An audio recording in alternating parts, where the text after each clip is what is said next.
Bueno, buenas tardes a todos. Bueno, aquí ya estamos con la segunda clase de este tercer módulo que tiene como eje el derecho y el Estado en sus conexiones con la filosofía de la liberación.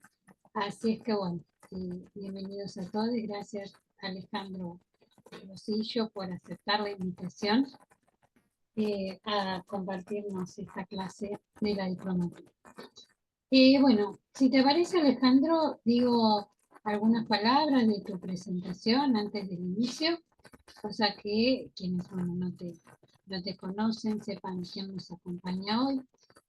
Bueno, Alejandro Rosillo es profesor investigador en la Universidad Autónoma de San Luis Potosí, coordinador de la maestría en Derechos Humanos y jefe del Instituto de Investigaciones Jurídicas. Es máster y doctor en Derechos Humanos por la Universidad Carlos III de Madrid y licenciado en Derecho por la Universidad Autónoma de San Luis Potosí. Miembro del Sistema Nacional de Investigación del Consejo Nacional de Ciencia y Tecnología de México, nivel 2. Su línea de investigación está centrada en la teoría crítica de los derechos humanos con fundamentos en la filosofía de la liberación y el pensamiento decolonial, y en conexión con los derechos de los pueblos indígenas, la interculturalidad de los derechos humanos. Algunos de sus libros publicados son Fundamentación de los Derechos Humanos desde América Latina, del 2013, Liberación y Justicia Social, Derechos Humanos desde la Teología de la Liberación, del 2012, para comprender y usar los acuerdos de San Andrés, CENECU, del 2016, y vemos la última, y sería la tradición hispanoamericana de derechos humanos, Corte Constitucional del Ecuador. Esa es la editorial del 2002. Y el último, Derechos Humanos desde el pensamiento de Ignacio Ellacuría, del 2001. Bueno, muchísimas gracias, Alejandro.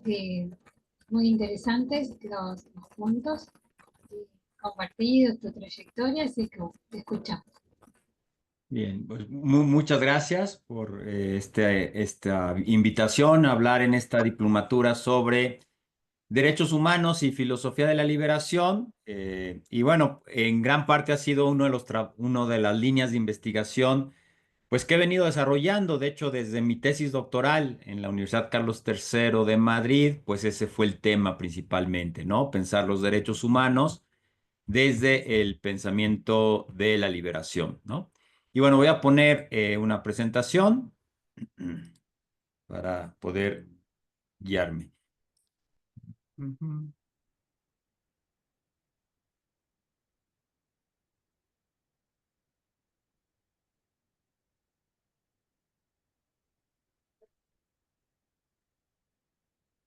Bien, ya se ve, ¿verdad? La presentación. Bueno, tengo entendido que tenemos máximo unas 2 horas de la sesión de hoy, con preferencia pues que mi exposición dure la mitad para luego poder dialogar y conversar sobre estos temas. Entonces, lo que yo quisiera proponer es simplemente una pequeña introducción de por lo menos las 3 líneas básicas que considero que aporta la filosofía de la liberación a pensar los derechos humanos, ¿no? Entonces, en ese sentido, suelo hablar de que cuando usamos la filosofía de la liberación para pensar derechos humanos, pues como lo hace toda la filosofía de liberación en general, es parte en gran medida de una crítica a la filosofía moderna en general, en este caso, a lo que yo le podría llamar la teoría tradicional de los derechos humanos, es decir, esa teoría que pues es la que está sustentando el Estado moderno, la que sustenta principalmente, por decirlo así, el sentido común o las teorías más dominantes, hegemónicas sobre los derechos humanos. Y en este sentido, cuando hablamos de este aporte que hace la filosofía de la liberación a los derechos humanos, Pues siempre digo que suele estar en tres ámbitos, ¿no? Tanto en el ámbito ontológico, porque está influyendo directamente en qué entendemos por los derechos humanos, también en el ámbito epistemológico, porque pues tiene que ver en cómo sabemos de estos derechos humanos, y por supuesto, pues en ese ámbito ético práctico de qué hacemos con los derechos humanos. Y bueno, de alguna manera también la teoría tradicional pues tiene que ver con estos tres ámbitos.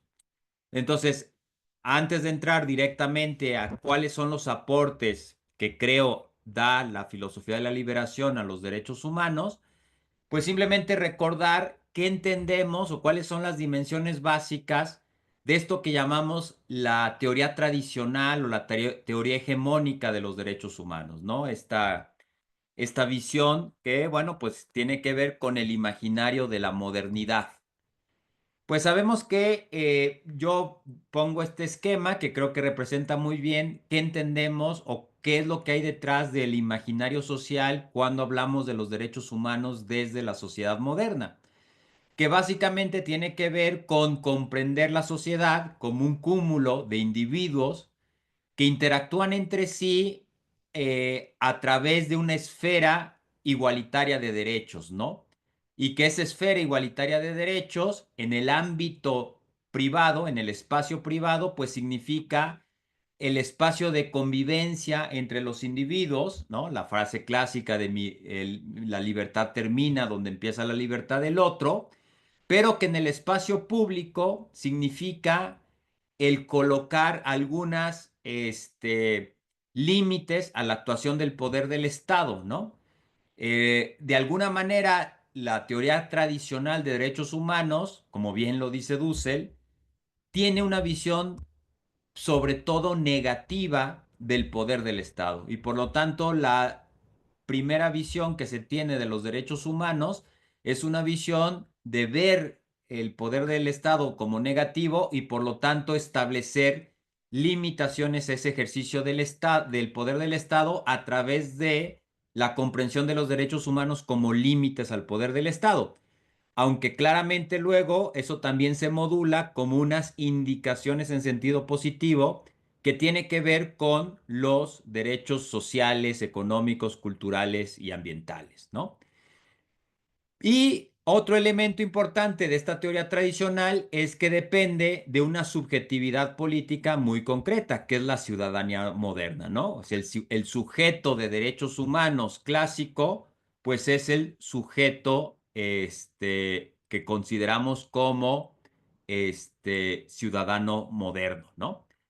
Bueno, estos elementos hacia grandes rasgos, que son lo que caracteriza la teoría moderna de los derechos humanos, pues tiene varias limitaciones, por decirlo, las más clásicas y tal vez las más evidentes, que además la filosofía de la liberación va a ayudar a criticar y a construir una propuesta diferente.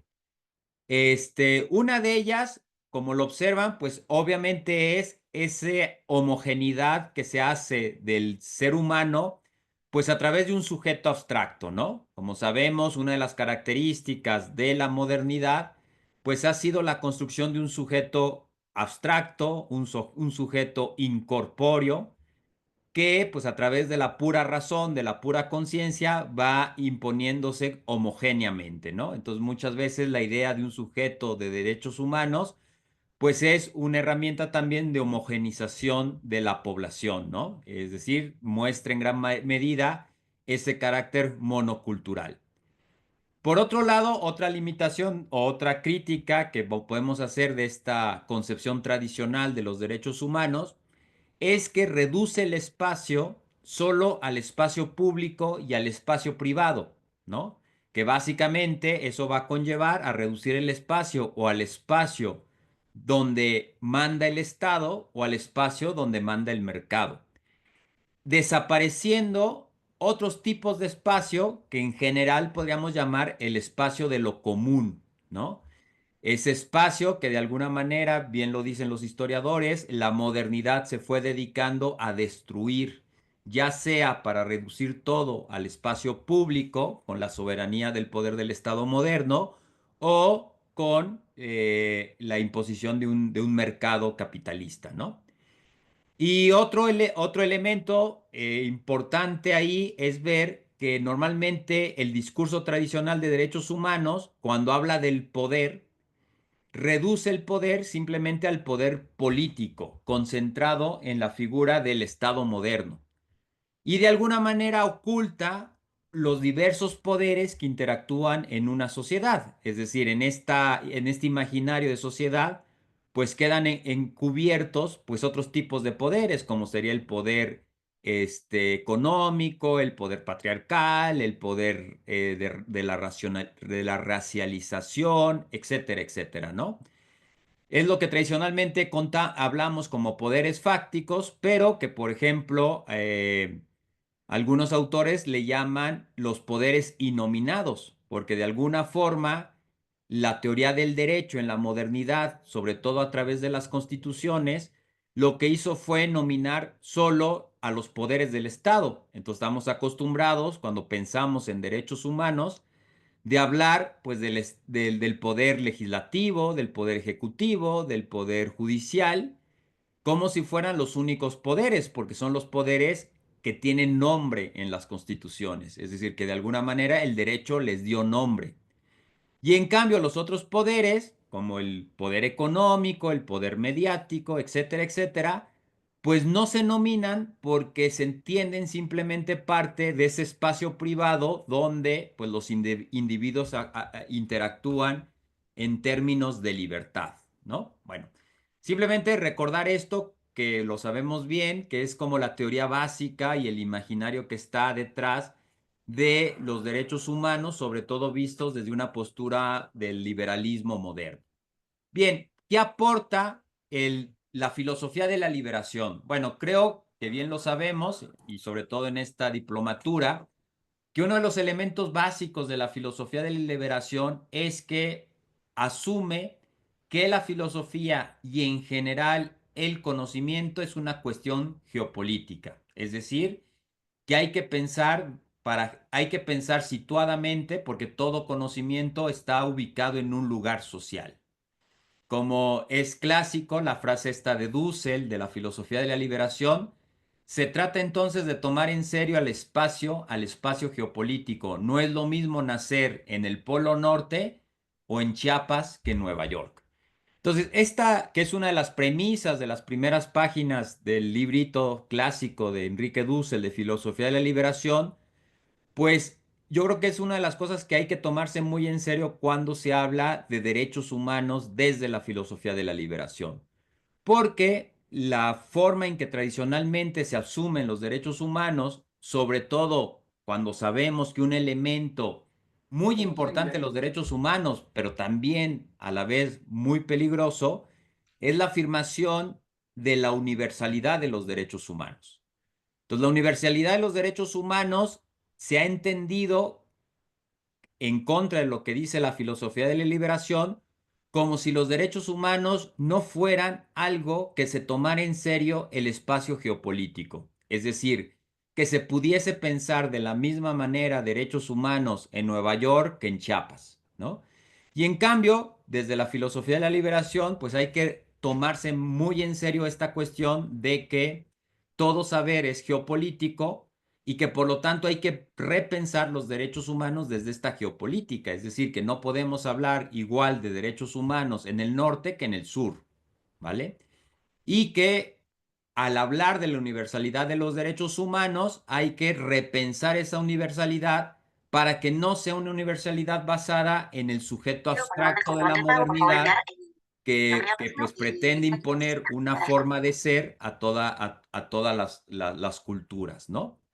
Entonces, bueno, a partir de ahí, ¿cuáles han sido las tres líneas de desarrollo más importantes que por lo menos en lo personal he desarrollado en pensar los derechos humanos desde la filosofía de la liberación? Pues son estas tres líneas de desarrollo. Una, siguiendo de la mano también una tarea que seguramente ya han visto que es fundamental en la filosofía de la liberación, es, así como la filosofía de la liberación, Dussel y demás autores proponen, repensar la historia de la filosofía, repensar la historia de la política, porque hemos construido una historia, una filosofía, una comprensión de la política totalmente eurocentrada, ¿no? Pues lo mismo, hay que repensar, hay que comprender de manera diferente la dinámica histórica de los derechos humanos. En otras palabras, a partir de todos estos presupuestos que nos da la filosofía de la liberación y que pues ya, por ejemplo, Dussel en sus libros nos lo ha demostrado a través de una nueva historia de la política o una nueva historia de la ética, también hay que trabajar otra forma de comprender la historia de los derechos humanos que supere el eurocentrismo de la cual viene cargada, ¿no? Y de la cual se suele estar siempre comprendiendo esa historia de los derechos humanos desde la visión moderna. Esa es una de las líneas de desarrollo. La segunda tiene que ver con una crítica a la ideologización de los derechos humanos.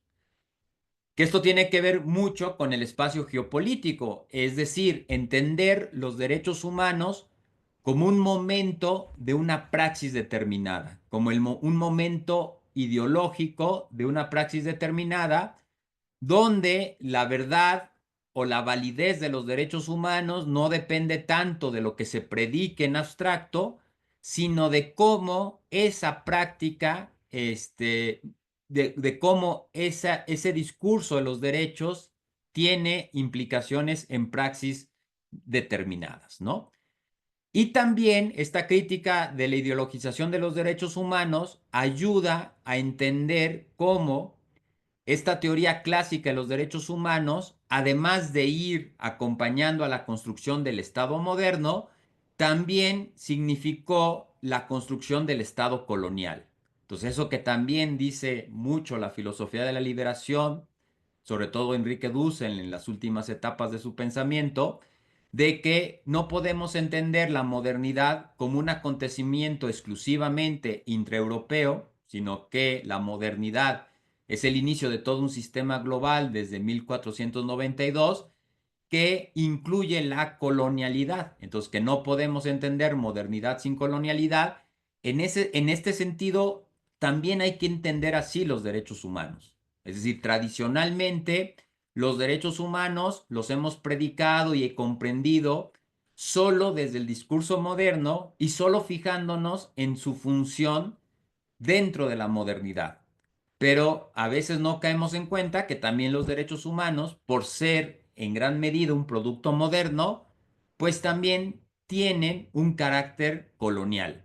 Y entonces esta crítica que hace la filosofía de la liberación a la ideologización de los derechos humanos, en gran parte descubre cuál es la lógica colonial que tienen los derechos humanos. ¿Sí?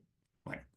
Y la tercera línea de desarrollo sobre la filosofía de la liberación y los derechos humanos tiene que ver, digámoslo así, con la parte propositiva. Bueno, aunque también la primera es bastante propositiva, que es cómo comprendemos liberadoramente los derechos humanos, ¿no? Porque siempre estamos, pues, como en esa coyuntura de decir, a ver, si los derechos humanos los comprendemos como un producto moderno, colonial, que ha sido fundamental para esta comprensión del Estado moderno, de la civilización capitalista, ¿qué nos queda hacer? ¿Desecharlos? O esos mismos derechos humanos tienen también una matriz que puede comprenderse liberadoramente, descolonialmente y cómo entenderlos así para que sean una herramienta de liberación? Y entonces también creo que la filosofía de la liberación nos da elementos para hacer una comprensión de los derechos humanos que rebasca la comprensión liberal moderna de estos derechos y nos dé un entendimiento de los derechos humanos diferente, que además pues no es simplemente una cuestión teórica, sino que es lo que observamos en muchas ocasiones cuando los movimientos sociales, cuando los pueblos del sur se apropian del discurso de los derechos humanos, lo reconfiguran y lo utilizan para luchar por sus reivindicaciones, ¿no? Entonces, un poco en este pequeño tiempo que tengo, me gustaría ir dando algunas pinceladas de en qué consiste cada una de estas tres líneas de desarrollo de la filosofía de la liberación con los derechos humanos.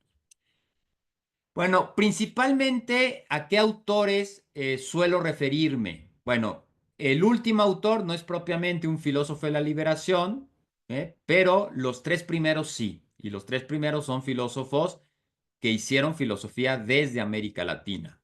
Uno, pues es un autor de origen vasco, pero que luego radicó en El Salvador, se nacionalizó salvadoreño, fue rector de la Universidad Centroamericana El Salvador, y los que recuerden y lo ubiquen, pues saben que fue asesinado en 1989 por el ejército salvadoreño, en todo ese contexto de la guerra civil salvadoreña, que es Ignacio Ellacuría.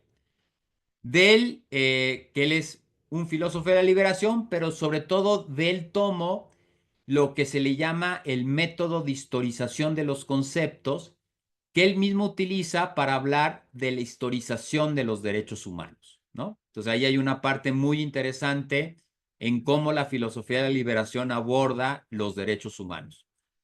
Otro autor, y que bueno, este seguramente es el punto central de toda esta diplomatura, es Enrique Dussel, principalmente a través de su ética de la liberación, de sus principios de la ética de la liberación, que ayudan a hacer una comprensión crítica, liberadora de los derechos humanos, superando, creo yo, muchos de los elementos que criticamos de la teoría tradicional de los derechos humanos. Por ejemplo, esto del sujeto abstracto.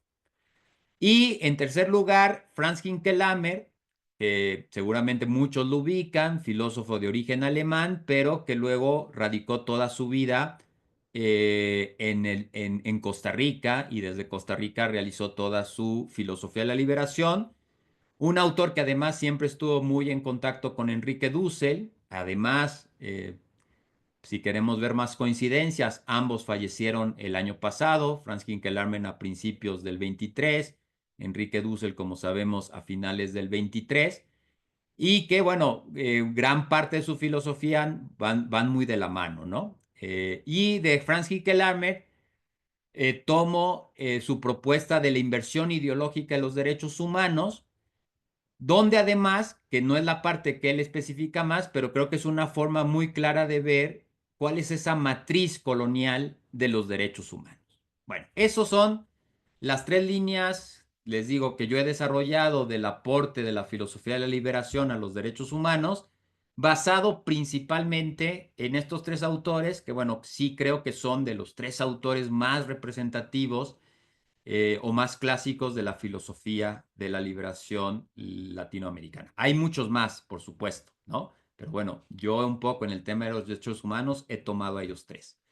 Bueno, voy a desarrollar unas pinceladas de cada una de estas tres líneas de trabajo de la filosofía de la liberación con los derechos humanos. La primera es, como les decía, superar esa historia eurocentrada de los derechos humanos, que es bastante complicado porque a diferencia de la ética y la política, uno podría decir, como bien demuestra Dussel, bueno, que la política y la ética pues han existido en muchas culturas y en muchos pueblos. El problema de los derechos humanos es que como tal, o sea, como un discurso, como una estrategia discursiva de comprensión del ejercicio del poder, sí responde mucho a los procesos de subjetividad de la modernidad. De hecho, cuando hablamos de derechos humanos, pues hablamos de un concepto bastante moderno, que es el concepto del derecho subjetivo. Es decir, ese concepto de decir yo tengo derecho a, ¿no? Y eso, que es una pretensión de decir yo tengo derecho a, se le puede oponer a un poder público, que es básicamente el poder del Estado. Bueno, claro, esa estructura lingüística y política que enarbolan los derechos humanos, pues es bastante moderna. Entonces, ¿cómo ir pensando una forma de comprender la dinámica de los derechos humanos que no se quede encerrada en el eurocentrismo? Porque como sabemos, seguramente ustedes han oído esto, cuando se habla de los derechos humanos, casi siempre se hablan de las generaciones de los derechos humanos, ¿no? Y en esa historia que se suele contar de los derechos humanos, pues se suele hablar de la primera generación de derechos humanos y se dice que son los derechos de libertad que nacieron de las revoluciones burguesas europeas, como lo muestro en la imagen, que luego esos derechos humanos liberales quedaron cortos y entonces luego vinieron las revoluciones socialistas que produjeron una segunda generación de derechos humanos que son los derechos económicos, sociales y culturales. Y luego, después de la Segunda Guerra Mundial, pues vino otra tercera generación que corresponde a los derechos de los pueblos, de las culturas, y luego hay ya quien habla de una cuarta y hasta de una quinta generación. Pero esta narrativa de las generaciones siempre va acompañada de una visión eurocentrada de la historia de los derechos humanos, porque estas generaciones están divididas en función de la historia de Europa y de una historia totalmente intraeuropea. Ujú.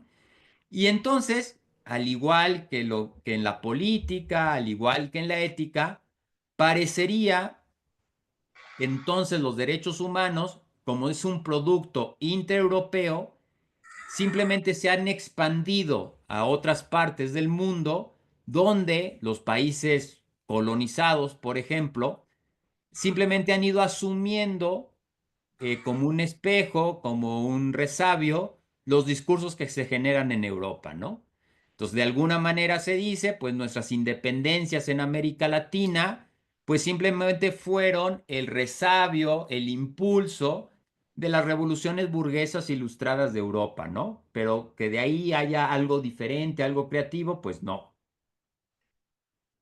Bien, pues en este sentido creo que la filosofía de la liberación y recordemos, por ejemplo, el tomo uno de la política de la liberación de Dussel, nos da pistas importantes para intentar hacer una otra historia de los derechos humanos. ¿Y a partir de qué?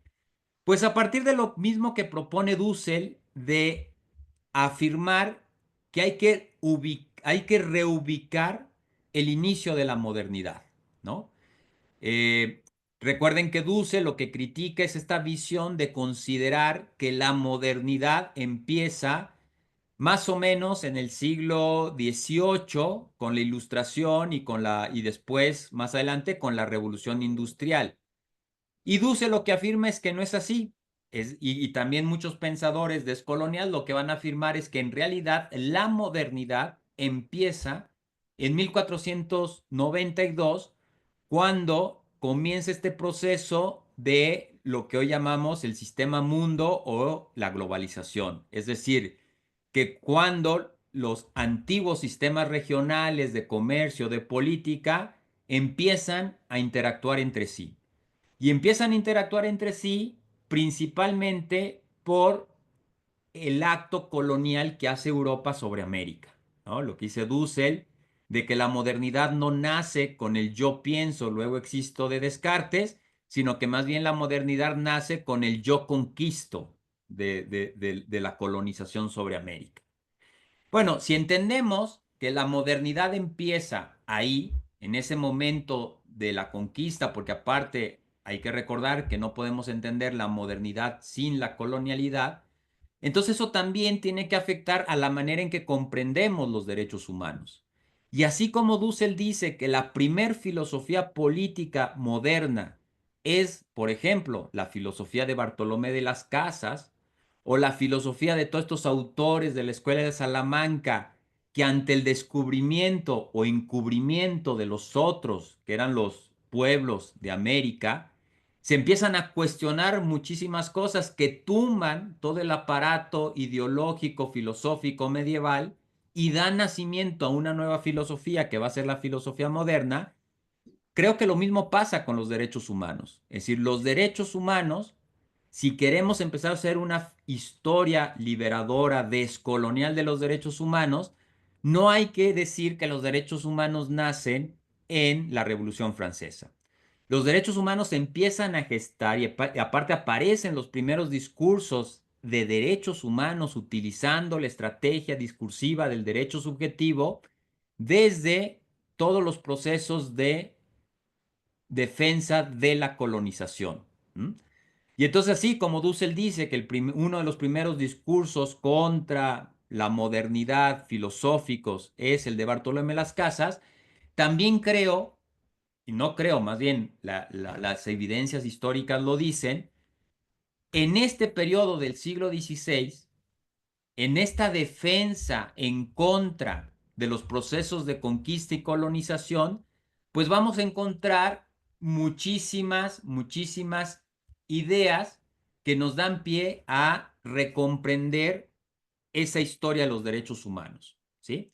Esto yo junto con otros autores le hemos llamado la tradición iberoamericana de los derechos humanos, un poco para diferenciarla a la tradición ilustrada de los derechos humanos, pero sobre todo bajo este presupuesto, entendiendo que esta tradición iberoamericana de los derechos humanos es el discurso contramoderno que se empieza a generar en América Latina en esos procesos y en contra de esos procesos de colonización y conquista. Y esto es bien importante porque entonces ahí podemos encontrar otra tradición de derechos humanos donde las víctimas que se están defendiendo no es el burgués europeo, ni tampoco después el obrero europeo, sino que sobre todo son los sujetos que están siendo ocultados, excluidos, oprimidos por ese nuevo proceso de modernidad y colonialidad que se está imponiendo en el siglo XVI. Y eso le va a dar muchísimas características a esta tradición. Por ejemplo, tal vez la más obvia, es una tradición que desde sus orígenes tiene como meollo del asunto el tema de la interculturalidad. Y eso es fundamental. Fíjense cómo en la tradición clásica de los derechos humanos, el tema de la multiculturalidad, es decir, de darte cuenta que vivimos en un mundo pluralmente con diversas culturas, en realidad en la tradición clásica de los derechos humanos es un problema que se ubica como en la cuarta generación de los derechos humanos. Es decir, el discurso hegemónico de derechos humanos comenzó a hablar en términos de pluralismo cultural, de multiculturalidad, hasta entrado el siglo XX. En cambio, en esta tradición, desde el siglo XVI, un problema fundamental es cómo asumimos la diferencia cultural, cómo asumimos la construcción de sociedades interculturales. Claro, ¿qué sucedió? Como también lo dice Dussel, con el paso del tiempo, esa modernidad temprana del siglo XVI y XVII que tenía ciertas características, fue superada, fue sustituida por la modernidad madura de la Ilustración y la Revolución Industrial, que ahí sí fue netamente un discurso totalmente monocultural, ¿vale? Entonces, un poco para ir también aprovechando el tiempo, solo diría que parte de esta línea de investigación que he desarrollado junto con otros colegas, pues es ir recuperando esos discursos, esas luchas, esos pensamientos que en América Latina se fueron generando desde el siglo XVI hasta el día de hoy, que van mostrando que en la tradición latinoamericana hay otra forma, hay otra tradición de ir construyendo y comprendiendo los derechos humanos, y que no simplemente los derechos humanos han sido en América Latina un resabio, una copia de lo que se dice en Europa, ¿no? Y que en muchos elementos la tradición latinoamericana, sobre todo porque ha partido desde el lado de la colonialidad, al contrario de la tradición hegemónica que se piensa del lado de la modernidad, pues tiene elementos, digamos, mucho más liberadores que la tradición europea, ¿no? Simplemente, digamos, esto es para todo un curso, hablar de esta tradición iberoamericana, pero simplemente seguramente algunos ya han leído a Bartolomé de las Casas, pero simplemente como unos elementos, un elemento que a mí me parece que nos muestra lo importante que es recuperar esta historia, porque es una historia que es consciente de esto que yo venía diciendo de la filosofía de la liberación, que es el espacio geopolítico.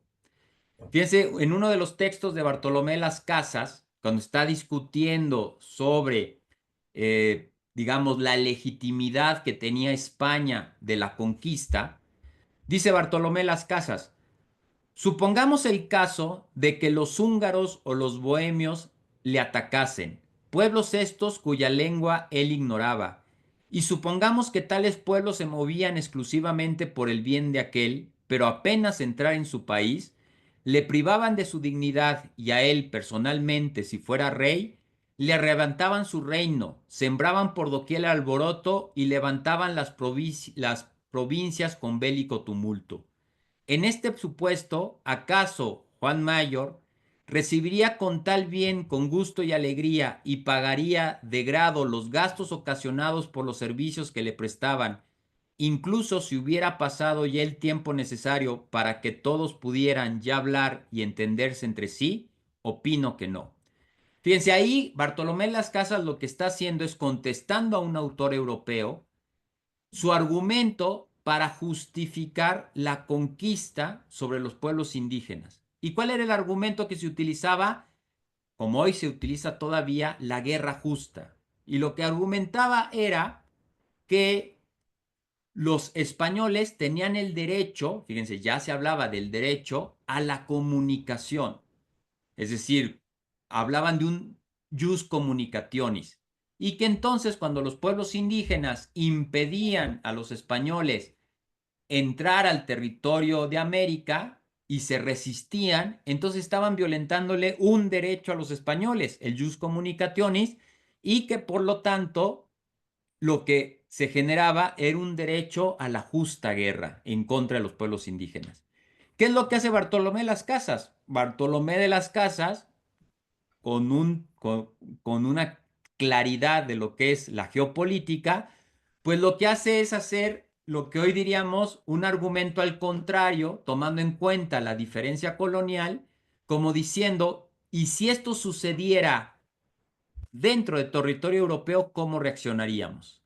Y entonces de alguna manera ahí vemos cómo Bartolomé Las Casas va asumiendo que hay que de alguna manera tomar en serio el lugar geopolítico de donde se empiezan a aplicar los derechos. Y entonces ahí queda muy claro que Bartolomé de las Casas va construyendo todo un discurso que hoy diríamos que es un discurso que diferencia claramente que no es lo mismo hablar desde la metrópoli que hablar desde la colonia, ¿no? Y bueno, ahí podríamos encontrar muchos textos. Y claro, Bartolomé Las Casas se le conoce, como ustedes saben, como un defensor de los derechos de los indios y que además, y que esto es lo interesante, Bartolomé Las Casas ya utiliza en defensa de los pueblos indígenas un discurso que tiene todas las características lingüísticas de los derechos humanos. Tal vez no utilice el concepto de derechos humanos tal cual, tal vez esté hablando de derechos naturales, pero digamos ya no es un discurso de la filosofía medieval. Es un discurso que si bien utiliza elementos de la filosofía medieval, se encuentran renovados desde el lugar geopolítico del que habla Bartolomé Las Casas, que es el lugar de la colonización, ¿no? Bueno, ahí hay todo un campo de exploración y en toda América Latina podemos encontrar personajes, discursos, acontecimientos que de alguna manera han sido muy despreciados por la historia oficial de los derechos humanos porque no se consideran, por decirlo así, la historia hegemónica de los derechos humanos. Y caemos en todo ese colonialismo del saber de creer que la historia de los derechos humanos en América Latina, repito, pues es simplemente un resabio, una repetición, una mala copia de lo que se dice en Europa. Otros dos ejemplos para que vean lo que quiero insistir es toda la riqueza y creatividad que hay en ese siglo XVI latinoamericano, porque finalmente es el siglo que está incubando el nuevo sistema mundo. Y finalmente es un siglo que nada está escrito, sino que apenas se está escribiendo, que hay mucha disputa, y que hay todas unas aperturas de pensamiento y sobre todo de saberes muy ubicados en el momento político, ¿no? Por ejemplo, Alonso de la Veracruz, un monje, un sacerdote agustino que trabajó aquí en México, se le conoce más porque se le considera el primer filósofo en América, pero también porque funda lo que hoy conocemos como la Universidad Nacional Autónoma de México, que en aquel tiempo sería la Universidad Pontificia de México. Pero es muy interesante Veracruz porque fíjense lo que llega a decir. Por ejemplo, dice, Dios no ha faltado en lo necesario, dándoles a los pueblos indígenas, según sus circunstancias, hombres que pudieran gobernar al pueblo y dirigirlo políticamente a su manera, ¿no? Cuando leemos la obra de este autor, lo que encontramos es ya todo un discurso de construcción intercultural de una sociedad. Recuerden que mientras la política colonial negaba la capacidad de hacer política, de tener gobierno a los pueblos indígenas, estos autores lo que hacen es reconocer que los pueblos indígenas tienen sus propios gobiernos a su manera, ¿no? Eh, y me gustaría ponerles más ejemplos, pero si no, no voy a alcanzar. Pero por ejemplo, aquí este autor habla bastante de la cuestión de la repartición de bienes, de la equidad. Es muy interesante, por ejemplo, en estos autores ver cómo conceptos clásicos de la filosofía medieval, por ejemplo, del justnaturalismo medieval, cómo ellos los reinterpretan, sobre todo en las circunstancias de los procesos de colonización y cómo los reinterpretan para proteger los derechos de los pueblos originarios, ¿no? Por ejemplo, este autor en términos de la protección de los derechos de la propiedad de la tierra de los pueblos indígenas o de la distribución de bienes para la vida, es clarísimo cómo va construyendo ese discurso.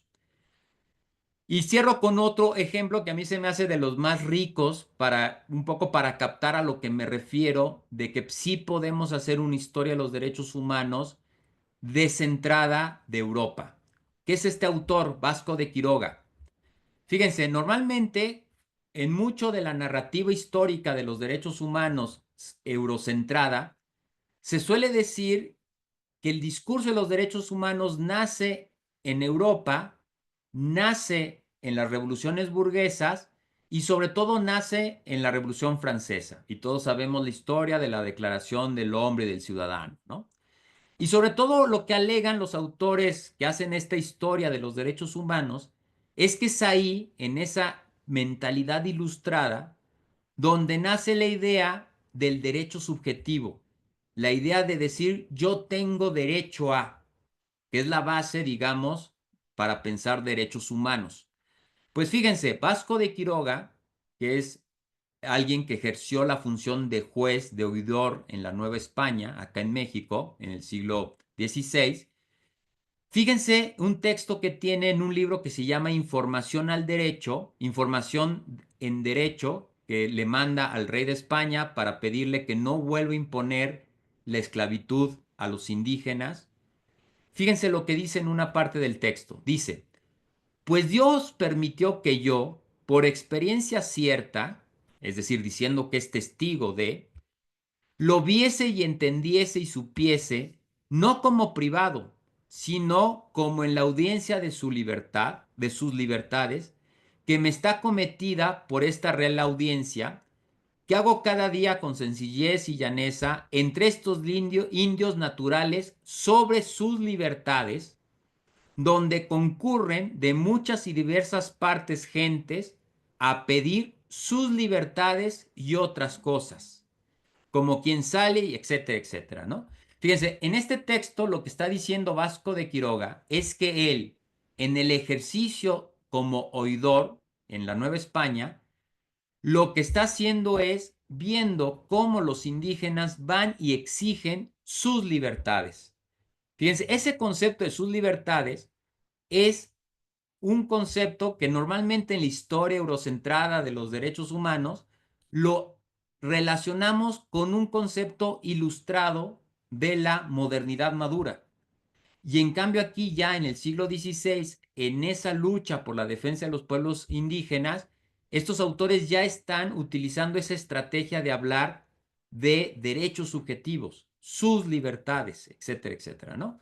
Bueno, estos son como unos ejemplos que podríamos poner muchísimos, que tendría que ser una de esas cuestiones que así como la filosofía de la liberación ha insistido que hay que recuperar la filosofía nuestra americana y no depender o no creer que en estas tierras nunca ha habido filosofía, sino que siempre ha sido simplemente la repetición de la filosofía eurocentrada, también en el ámbito de los derechos humanos se puede recuperar una tradición de los derechos humanos que tiene sus características propias de América Latina y que no responden directamente a la historia eurocentrada de los derechos humanos, ¿no? Es decir, por ejemplo, para América Latina el tema de la interculturalidad es un problema de derechos humanos desde el siglo XVI hasta hoy.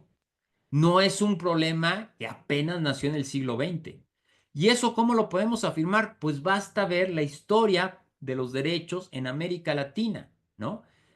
Esto estoy hablando del siglo XVI, pero por ejemplo, podemos ir al siglo XVIII y empezar a leer, por ejemplo, eso que algunos autores le han llamado el republicanismo hispanoamericano, en donde en el siglo XVIII empieza a haber pensadores que a pesar de vivir en una monarquía, a pesar de vivir en un virreinato, ya están pensando en términos republicanos.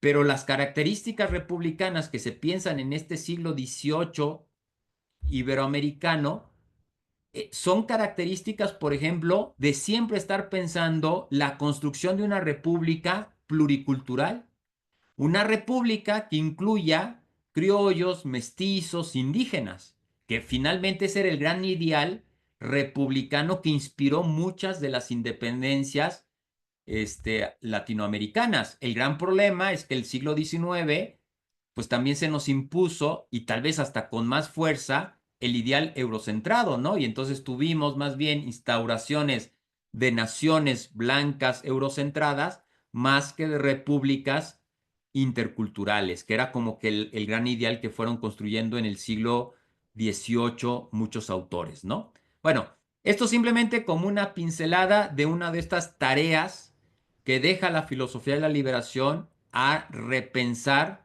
la historia de los derechos humanos y a repensar una historia propiamente desde el sur de los derechos humanos, rompiendo esa visión eurocentrada de la evolución de los derechos humanos, ¿no? Bueno, la segunda línea de pensamiento, de desarrollo que podemos hacer de la filosofía de la liberación y los derechos humanos es lo que les comentaba de la crítica de la ideologización de los derechos humanos. Y este es también fundamental y tiene que ver también con esta denuncia del eurocentrismo. Así como leer la historia de los derechos humanos, como solemos hacerla por generaciones y hablar de la primera generación de derechos humanos, la segunda y demás, pues va acompañada o es producto de eso que dice Dussel, que es la falacia desarrollista, de concebir que solo hay una historia y que es una historia progresiva y que en esa historia va a la delantera Europa.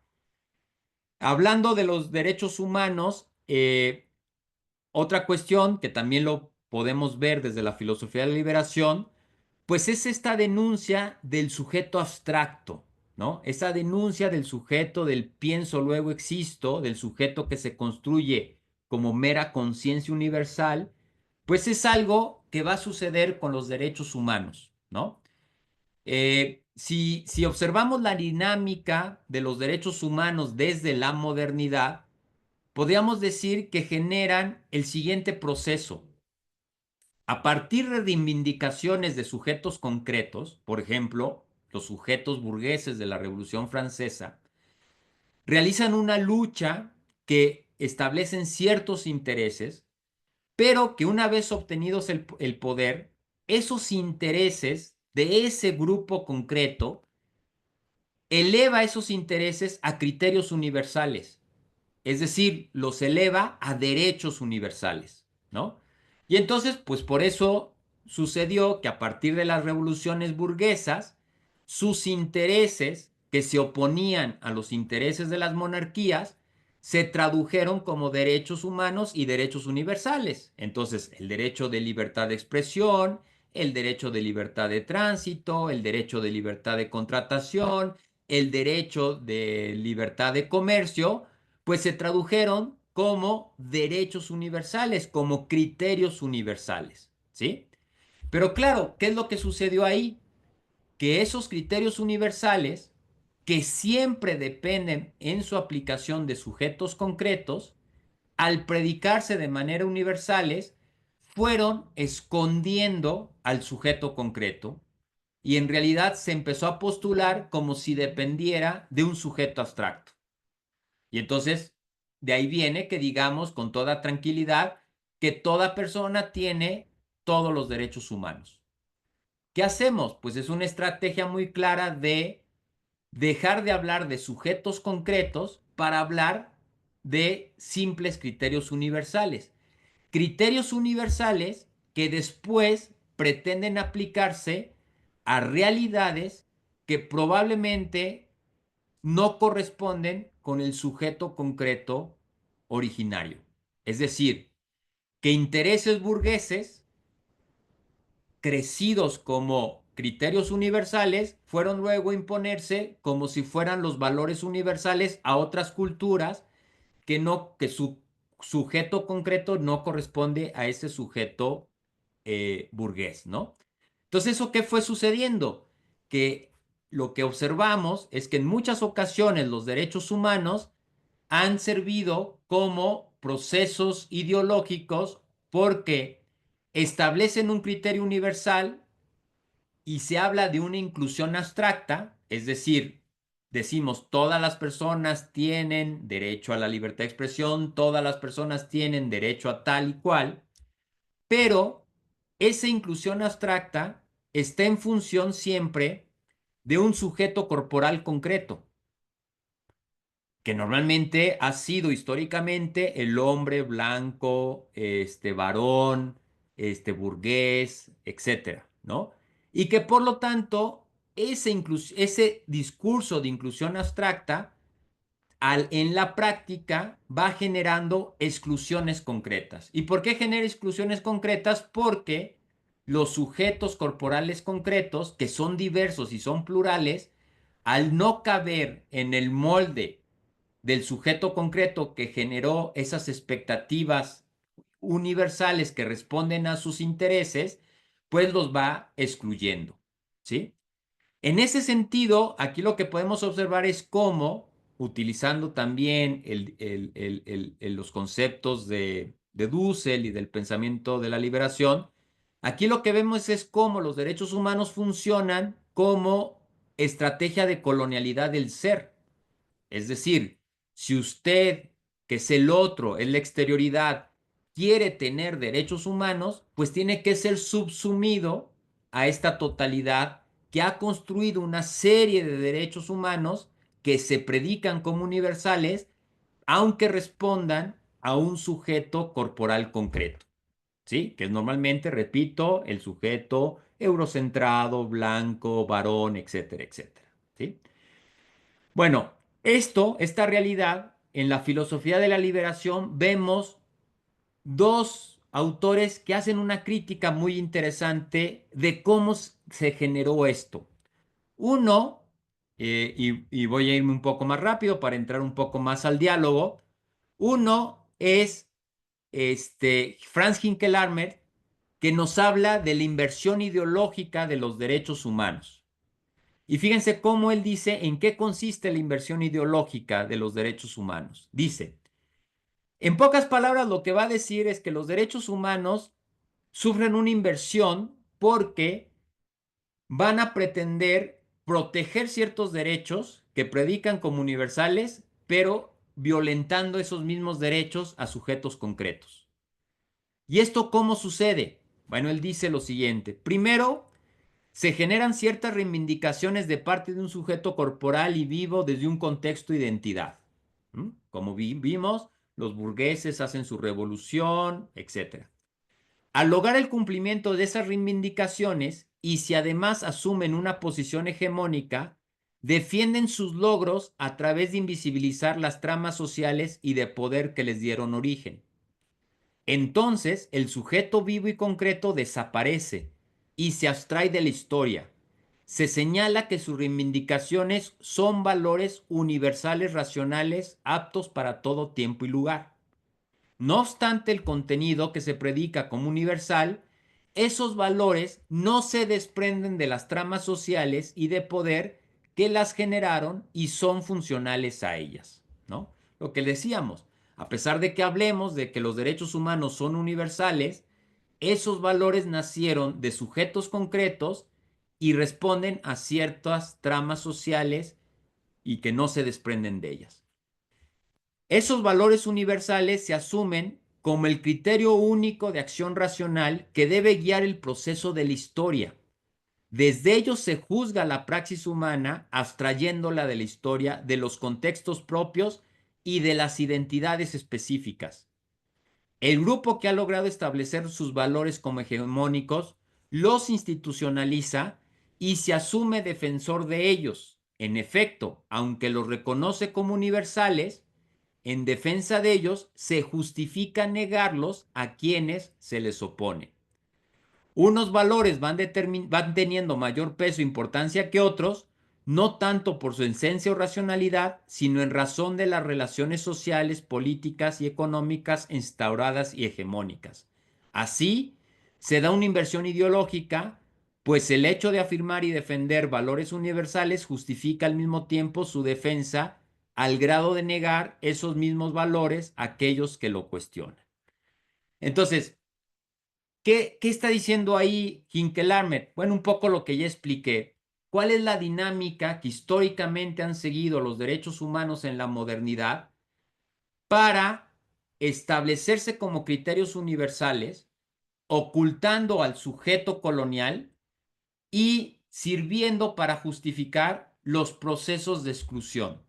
¿Por qué? Porque el otro, al no responder a la misma lógica de quien impuso esos valores como universales, entonces merece ser eliminado, ¿no?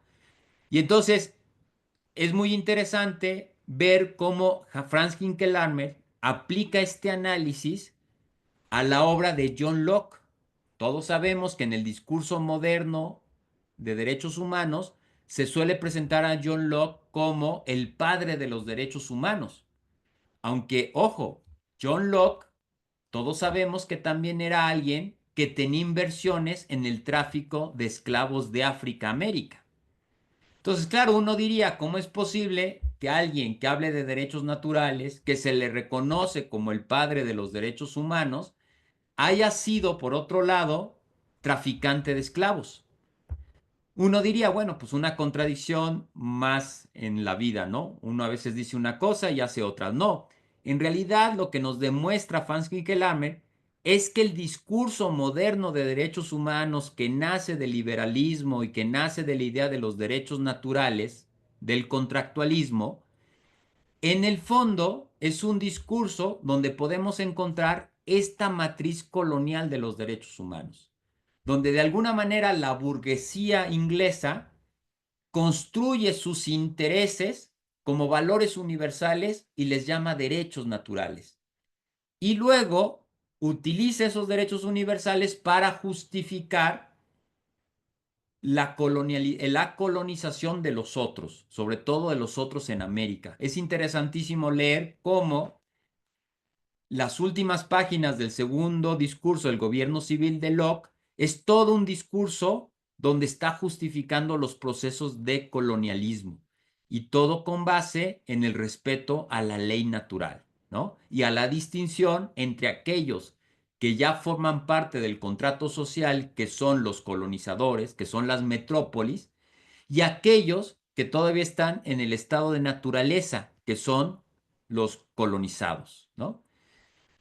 Y fíjense, y ahí es una manera muy concreta de ir viendo cómo los derechos humanos tienen, desde sus discursos modernos liberales, una matriz profundamente colonial.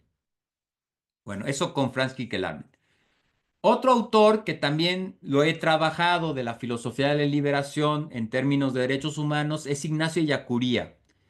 Y él tiene dentro de su elaboración epistemológica, cuando habla de logos de liberación, de logos histórico de liberación, él propone algo que le llama el método de historización de los conceptos. Él, lo que, lo- él ese método lo va a utilizar casi para toda su filosofía y su teología de la liberación. De hecho, hay quien ha hablado que bien podríamos llamarle a su filosofía como filosofía de la realidad histórica y a su teología como una teología histórica.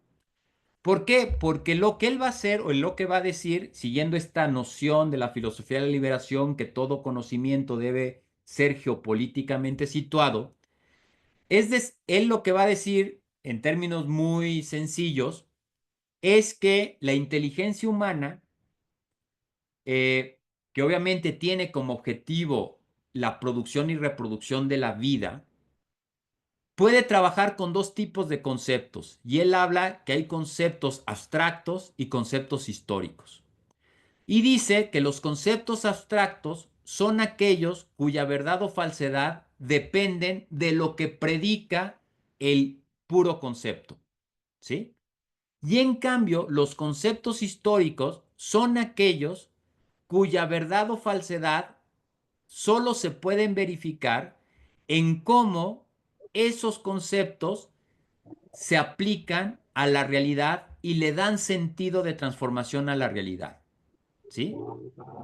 Entonces, él lo que va a decir, por ejemplo, él además también va a ser teólogo, va a decir que, por ejemplo, el gran error de la teología cristiana fue considerar que los conceptos teológicos son conceptos abstractos y que entonces va a criticar toda la teología clásica diciendo que lo que le preocupó a los teólogos fue definir claramente quién es Dios, definir qué es el pecado, definir qué es la gracia, definir qué es la salvación, pensando que son conceptos abstractos, como si su verdad o falsedad se quedara en lo que se predica de ese concepto. Y en cambio va a decir que no, que la teología son conceptos históricos, que su verdad y su falsedad depende de cómo esos conceptos se verifican en una praxis determinada en la realidad. Y entonces, claro, él lo que va a hacer es más bien entender que cualquier concepto histórico se tiene que verificar en la praxis histórica determinada, ¿no? Y que por lo tanto no podemos decir que el pecado fuera lo mismo en el siglo XVI que en el siglo XXI, ¿vale? ¿Por qué? Porque finalmente la verdad o la falsedad de lo que es el pecado, pues depende de las praxis en una situación histórico concreta. Bueno, esto él lo lleva al ámbito de los derechos humanos. Y él va a decir que el gran peligro de los derechos humanos es considerarlos conceptos abstractos. Como él va a decir, el gran peligro de los derechos humanos es considerar que los derechos humanos, su verdad o su falsedad está en lo que predican en sí mismos. Es decir, como si lo importante de los derechos humanos fuera definirlos exactamente qué son, ¿no? Y decir, el derecho a la libertad se define de tal manera, el derecho a la alimentación se define de tal manera. No, lo que dirá Yacuría es que la verdad o la falsedad de los derechos humanos como conceptos históricos tiene que ver con historizarlos a partir de la práctica concreta que en un momento histórico determinado los utilice y en función de ese uso, de ese concepto, verificar si hay verdad o hay falsedad. Es decir, si hay un uso ideológico, es decir, si hay un uso donde ese concepto explica adecuadamente lo que se está haciendo con esa praxis determinada, o hay falsedad porque esa praxis va en camino contrario, ¿no? Y a eso él le llama el método de historización de los derechos humanos, que eso a mí se me hace una herramienta muy poderosa para ir entendiendo todo el uso ideológico que puede tener los derechos humanos, pero también un aspecto muy crítico en que se pueden ir construyendo los derechos humanos. Y bueno, les pongo un ejemplo muy esquemático de cómo entiende esta historización de los derechos humanos Ignacio Ellacuría. Pensemos, por ejemplo, en un derecho humano, derecho a la alimentación, que la podemos definir de la siguiente manera. Toda persona tiene derecho a una alimentación sana, completa y adecuada. De entrada, todos podríamos decir, si nos quedamos simplemente con la definición del derecho, todos podríamos decir, estamos de acuerdo, eso es verdadero, ¿sí? Y podemos decir, sí, sí, todos estamos de acuerdo y vamos a sostener que ese es un valor que tiene verdad. Toda persona tiene derecho a una alimentación sana, completa y adecuada. Bueno, dice Yacuría, un momento, los derechos humanos no son conceptos abstractos, son conceptos históricos que tenemos que historizar y verificar su verdad o falsedad a partir de las prácticas determinadas que los estén utilizando. Y entonces pongamos un ejemplo, que aparte es un ejemplo que seguramente en Argentina se vive, como en México se vive, como se vive en todo el sur. Pensemos en las prácticas de la agroindustria mundial para alimentar el mundo. Pensemos en las grandes agroindustrias, pensemos en las empresas que producen semillas transgénicas y que su discurso pues nunca va a ser decir que quieren mayor dinero. Lo que van a decir es que toda su tecnología está en función para alimentar al mundo, es decir, para cumplir con el derecho a la alimentación, ¿sí? Si ustedes se meten a la página de Bayer, de Monsanto, pues no encuentran un discurso muy a favor del derecho a la alimentación, ¿sí? Claro, dice Yacuría, eso hay que historizarlo. Entonces hay que contextualizar y preguntarnos quién es el sujeto concreto que utiliza el discurso, quién lo dice, para qué lo dice y quién se beneficia y sobre todo lo más importante, esa práctica de ese sujeto concreto, hacia dónde va construyendo la realidad. La realidad se mueve hacia que efectivamente toda persona tenga derecho a una alimentación sana, completa o adecuada, o esa realidad se va moviendo hacia, por ejemplo, el monopolio de los alimentos, el encarecimiento y el juego del mercado de los alimentos, llevar los alimentos al juego de la bolsa y la cotización de precios, a generar escaseces artificiales, etcétera, etcétera, ¿no?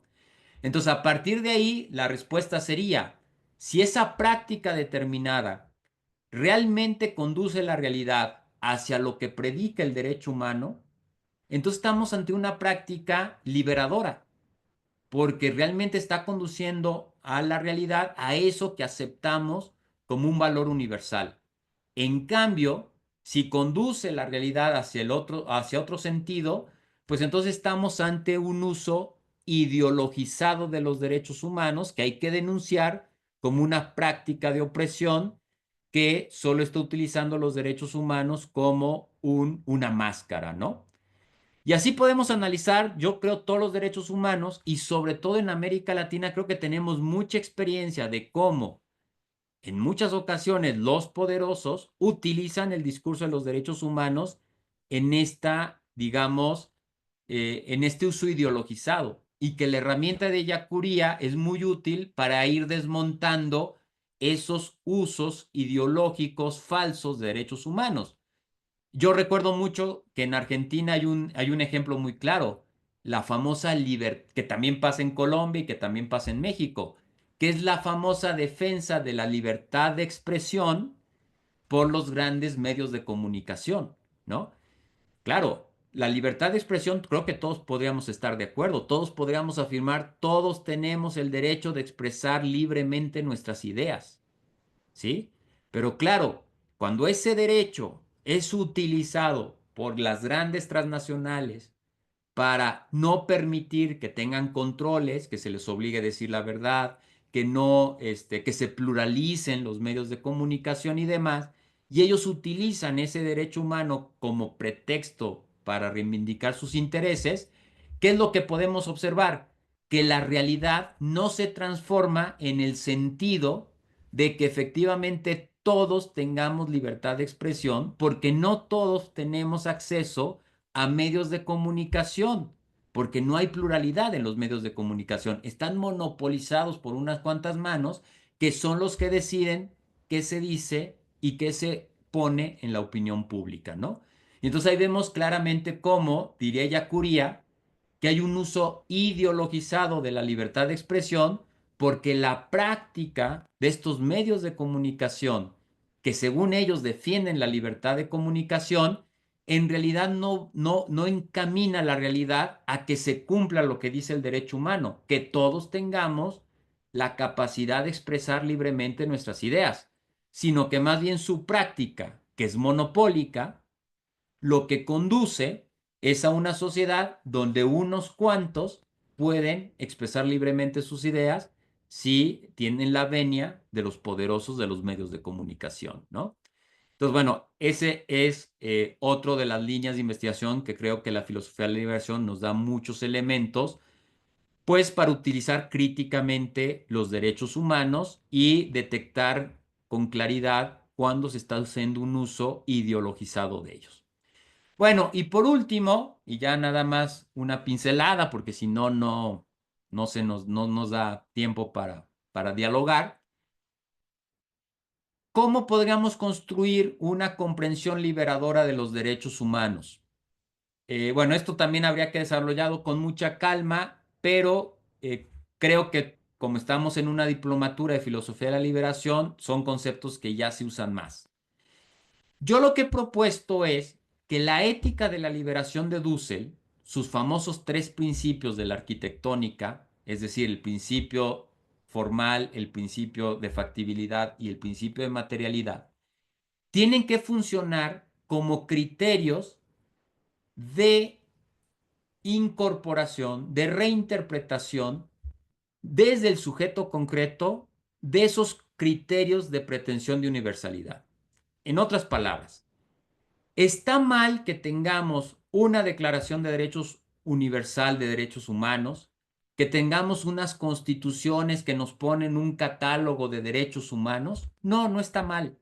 Son muy limitados en el sentido de que su lenguaje, que es un lenguaje universalista, corre el peligro de que oculta que esos derechos nacieron a partir de luchas concretas, a partir de sujetos concretos, que luego sus exigencias y expectativas se tradujeron en términos universales. Y entonces vamos construyendo todo un catálogo de derechos universales y decimos, toda persona tiene derecho a la alimentación, toda persona tiene derecho a la libre expresión, toda persona tiene derecho a la vivienda, etcétera, etcétera. Bueno, ¿eso está mal? No, pero es insuficiente. Es insuficiente porque si nos quedamos con eso, lo único que hacemos es lo que ya decíamos al principio de la sesión, crear una universalidad en lo abstracto, pero que en la práctica termina siendo una exclusión en lo concreto. ¿Por qué? Porque construimos los derechos humanos a partir de un sujeto abstracto, el ciudadano, el sujeto moderno, sin cuerpo, ¿no? Con pura conciencia. Y en cambio empezamos a excluir a todos los sujetos corporales concretos. ¿En qué nos puede ayudar la ética de la liberación de Dussel en términos de derechos humanos? Pues que podemos aprovechar todo ese catálogo de derechos humanos que aunque se enuncia en términos universales, los podemos reinterpretar a luchas concretas de liberación desde sujetos concretos, pasándolos por los criterios de la ética de la liberación, es decir, por los criterios de formalidad, de factibilidad y sobre todo de materialidad, que a partir del uso de estos principios de la ética de la liberación nos permita hacer una hermenéutica, una interpretación de los derechos humanos desde el sujeto corporal concreto que nos diga cuál es el contenido de una práctica de liberación de ese sujeto concreto para que ese sujeto corporal, concreto, necesitado, realmente pueda ejercer su derecho a la alimentación, su derecho a la libertad de expresión, su derecho a la vivienda y demás derechos. Porque si no utilizamos procesos críticos como este que nos propone la ética de la liberación, los derechos humanos pues terminan siendo un instrumento de imposición cultural, un instrumento de colonización, ¿no? Y de colonización en los tres aspectos: de colonización del poder, de colonización del ser y de colonización del saber. Pero les digo, creo que en este sentido la ética de la liberación sí nos abre un camino de fundamentación, de interpretación de los derechos humanos que nos permite recuperar un carácter liberador de ellos y no meramente colonizador o impositivo de una cultura occidental. Bueno, hasta aquí lo dejo para tener un rato de diálogo.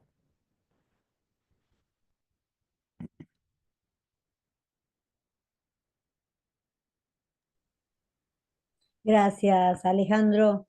Muy buena tu explicación, tu clase. Muy bueno todo lo que aportaste, realmente. Muchas gracias. Chicos, aprovechen y hagan, chicos, chicas, aprovechen y hagan las preguntas. Lo tenemos acá Alejandro, así que no sean tímidos. Arranquen a preguntar nomás. O a comentar, no necesariamente tendría que ser una pregunta o una duda, ¿no? Puede ser un comentario también.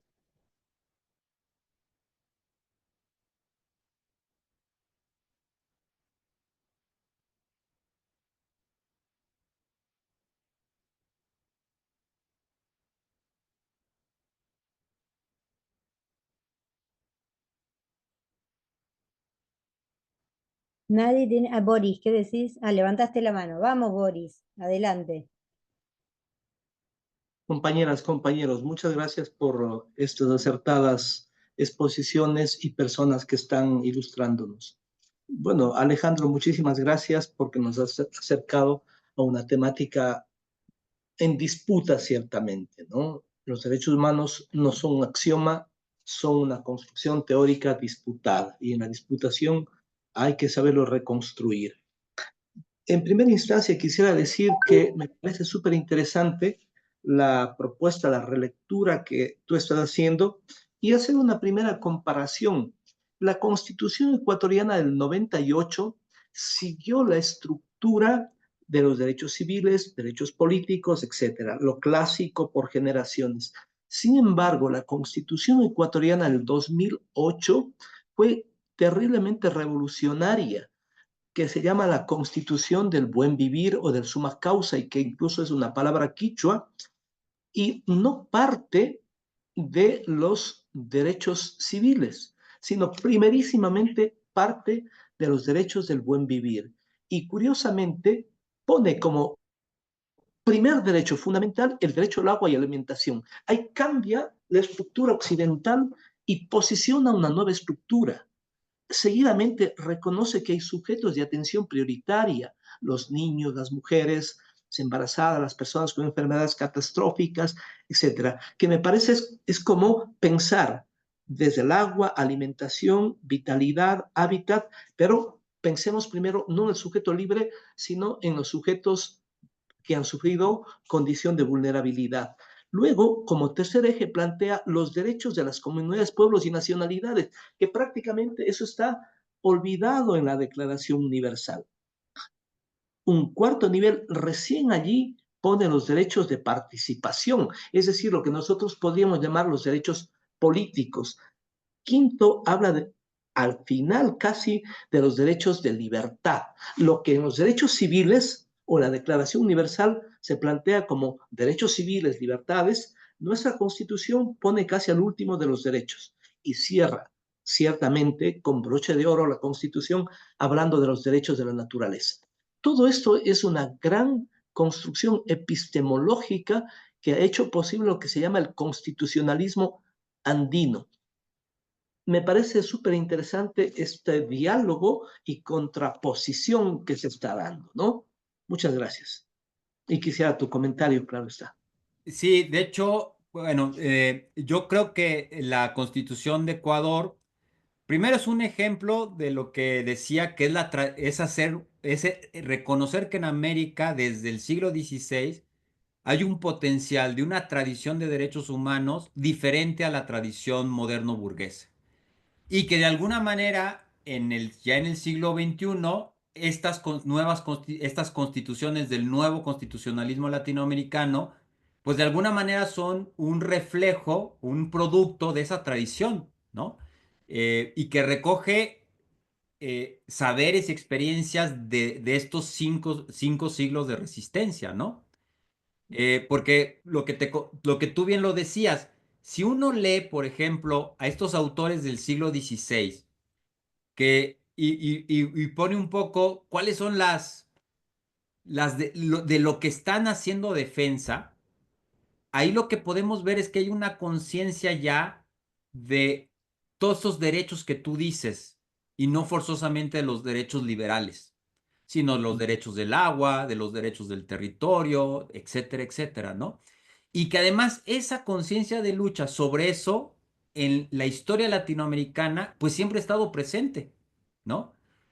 Lo que pasa es que con este eurocentrismo tan fuerte que nos cargamos, pues han quedado invisibilizadas muchas de esas reclamos históricos, ¿no? Y que de pronto, bueno, ahora han surgido gracias a estas constituciones, nos dan una muestra de que sí hay otras tradiciones de derechos humanos, ¿no? Por ese lado, ¿no? Y bueno, y ni qué decir de los derechos de la naturaleza, que ahí sí lo que observamos es una clara aportación, pues, del pensamiento, de los pueblos originarios, ¿no? Que claro, en la mentalidad moderna no cabe, ¿no? Y todavía vemos hoy autores de derecho constitucional moderno que pues dicen que eso de los derechos de la naturaleza pues no pasa de ser poesía, pero que no es derecho, ¿no? Así lo dice. ¿Por qué? Pues porque siguen encerrados en la tradición moderna, sin reconocer este diálogo de saberes, esta interculturalidad de los derechos humanos. Y que además también creo que si ya nos ponemos como más analíticos, yo creo que experiencias como la Constitución de Ecuador pueden ponerse bien como ejemplos de lo que les decía de cómo hacer para que estos derechos que tienen pretensiones de universalidad, que son construcciones históricas, puedan llevarse a contextos específicos a partir de nuevas luchas de los sujetos concretos, utilizando los criterios de la ética de la liberación. Creo que si nos metemos a hacer un análisis desde la ética de la liberación de la Constitución de Ecuador, veríamos eso, o sea, veríamos cómo en la Constitución de Ecuador su manera de expresar los derechos humanos con esta nueva estrategia que tú nos dijiste, lo que hacen es cumplir con el principio de factibilidad, con el principio de materialidad y con el principio de formalidad de esos derechos universales abstractos, llevarlos a la realidad concreta y a los procesos de lucha de Ecuador. Eso. Uh-huh. Perfecto. Alejandro, tenemos una pregunta de Daniel Rimoli, pero no tiene micrófono. Está en el chat, así que yo la leo para todos. Él dice, pregunta, ¿han existido procesos legales que ya hayan argumentado los derechos humanos desde la perspectiva de la filosofía de la liberación en estados o en cortes internacionales que hayan logrado alguna jurisprudencia? Yo creo que de manera explícita yo no conozco, pero por ejemplo lo que decíamos de la Constitución de Ecuador, creo que ahí hay una experiencia que bien se puede ver desde esa perspectiva, pero sí creo que cuando los derechos humanos comienzan a poner el énfasis en el sujeto vivo, concreto, toda la cuestión de la corporalidad, y comenzamos a superar la visión meramente abstracta, universalista de los derechos, ahí ya hay una contribución importantísima que tendría que ser fortalecida con la argumentación de la filosofía de la liberación. Explícitamente no lo veo porque seamos sinceros, ¿en qué facultad de derecho se da filosofía de la liberación? ¿No? O sea, es rarísimo y normalmente no se da. Entonces, los juristas, los que trabajamos el lenguaje jurídico, pues somos una minoría, los que trabajamos filosofía de la liberación, y luego normalmente no somos los que estamos tan de lleno en el ámbito del litigio. Ahí sí sería como una deuda de que esas nociones que ya se dan en el trabajo litigioso se puedan perfeccionar con una elaboración más fuerte desde la ética de la liberación. Pero de que hay, o sea, o sea, todo lo que podría ser el uso alternativo del derecho, el uso, elementos del pluralismo jurídico desde los pueblos indígenas, eh, tiene mucho, mucho, mucho elemento donde podemos encontrar, eh, sin decirlo así, elementos de la filosofía de la liberación. Habría que fortalecer a eso de manera más explícita, ¿no? Pero yo creo que sí, están esos elementos, digamos, ocultos, latentes, pero habría que hacerlos más expresos. Sí, seguramente, Alejandro, yo pensaba también están implícitos en los congresos Ujú. internacionales de pueblos Ah, originarios, no sí. como filosofía de la liberación, pero Ujú. definitivamente son los mismos principios. Claro, o por ejemplo, todas las nuevas jurisprudencias que reconocen ya derechos a algunos elementos naturales, ¿no? A ríos, a montañas. Tal vez no esté explícito hablar de filosofía de la liberación, pero ya están ahí los principios de la ética de liberación, ¿no? Cuando se le reconoce a un río personalidad jurídica, se le reconoce derechos, sin duda ahí están desarrollados los tres principios de la filosofía de la liberación. Tal cual. Gracias, Alejandro. Te agradece Daniel también a través del chat. Gustavo, dale, nomás. Abrí el micrófono. Sí, sí. Bueno, gracias por la exposición, excelente, como todas las que se vienen presentando.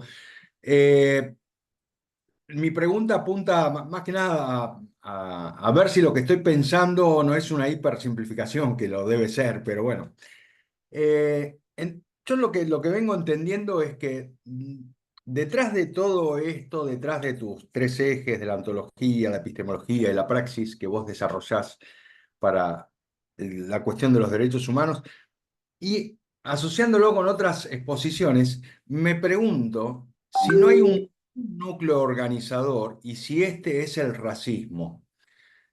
Y si hay alguna teoría del racismo desde la filosofía de la liberación. Recuerdo haber leído en un texto de Dussel, lamentablemente ahora no lo tengo acá, pero Dussel hablaba del racismo en las tribus negras que capturaban a otros negros, pero no lo tengo desarrollado, no lo tengo bien leído. Entonces, querías preguntar si hay algo detrás de todas estas cuestiones teóricas que tienen que ver con el racismo y si es una cuestión ya que entra en el terreno de la psicología y si no habría que abordar también desde ahí esta cuestión de la liberación, ¿no? Pregunto, a modo de reflexión, pregunta, duda, Ok. no sé si se entiende.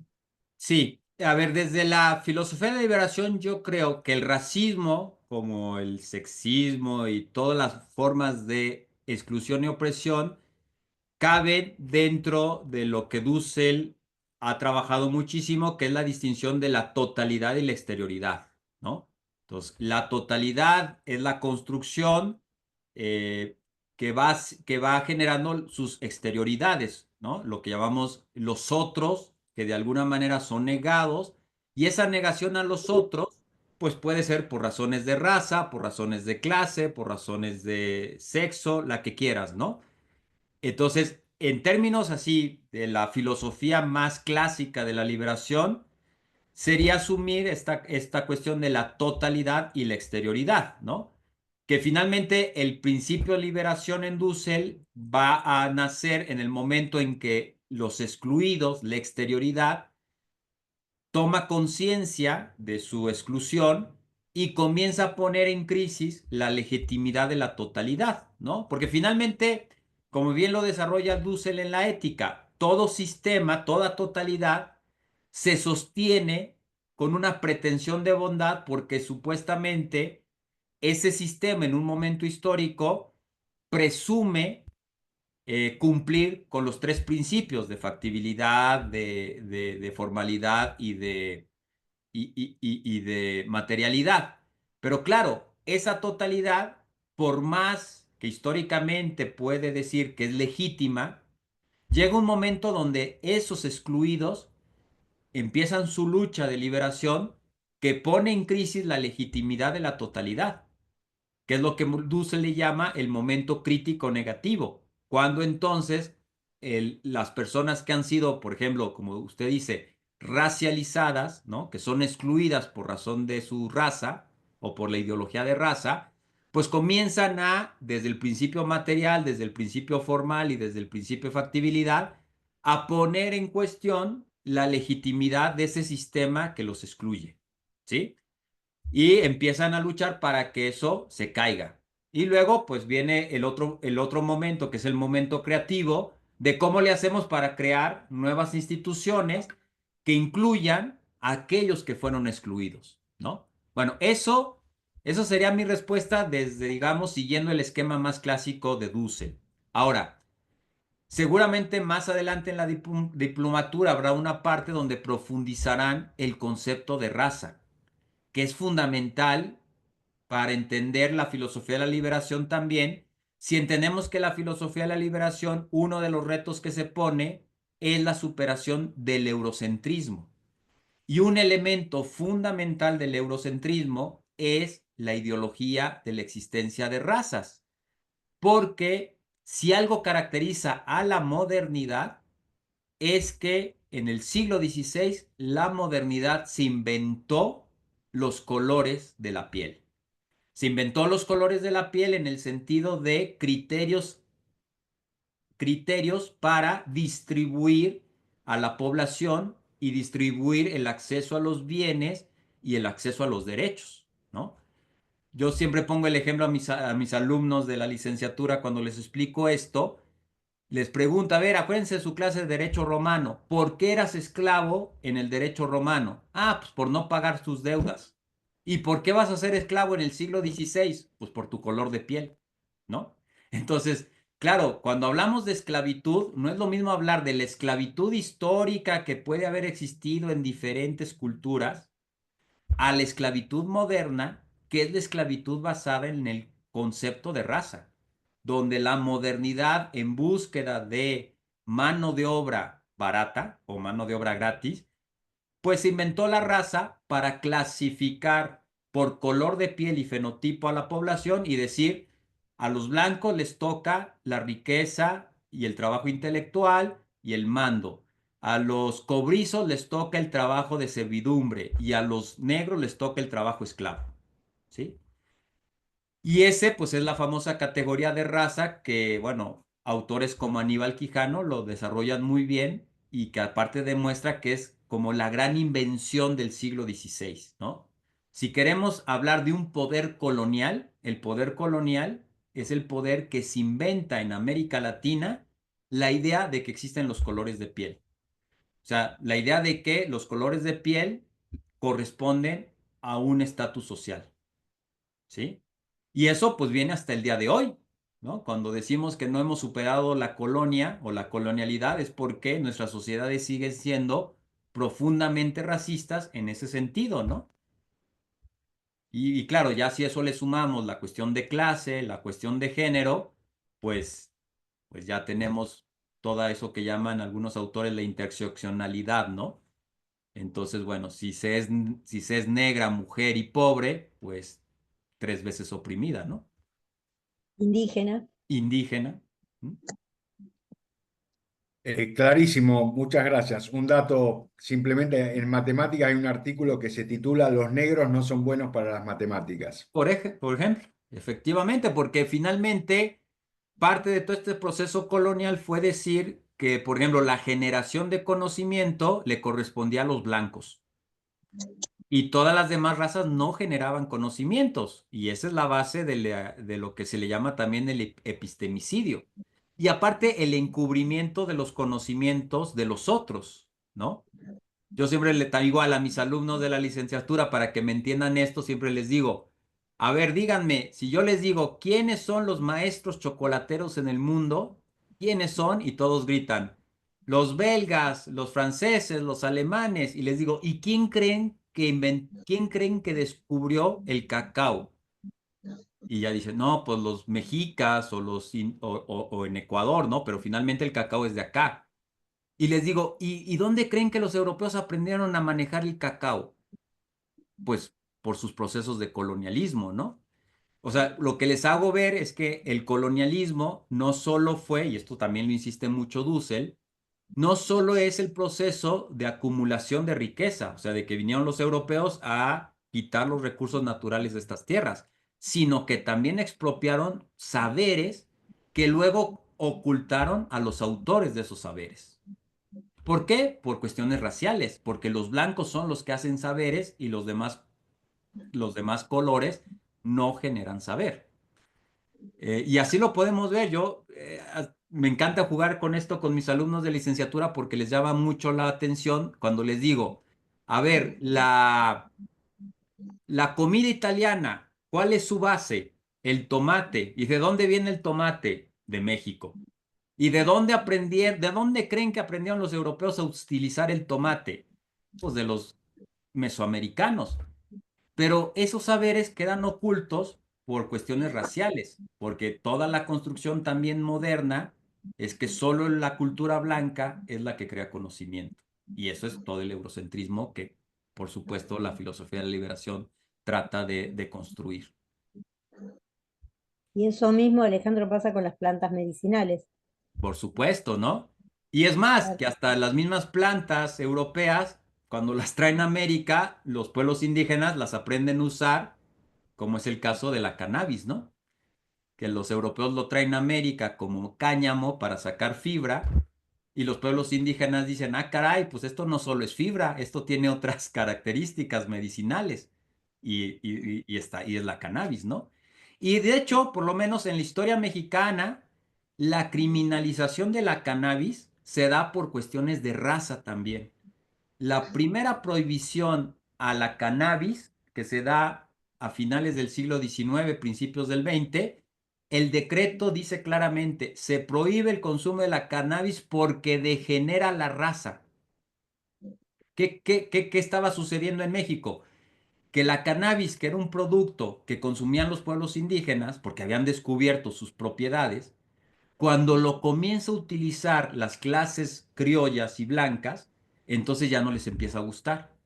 Y entonces consideran que es un peligro porque entonces la raza blanca se va a denigrar consumiendo cannabis. Y entonces viene la prohibición, ¿no? Muchísimas gracias.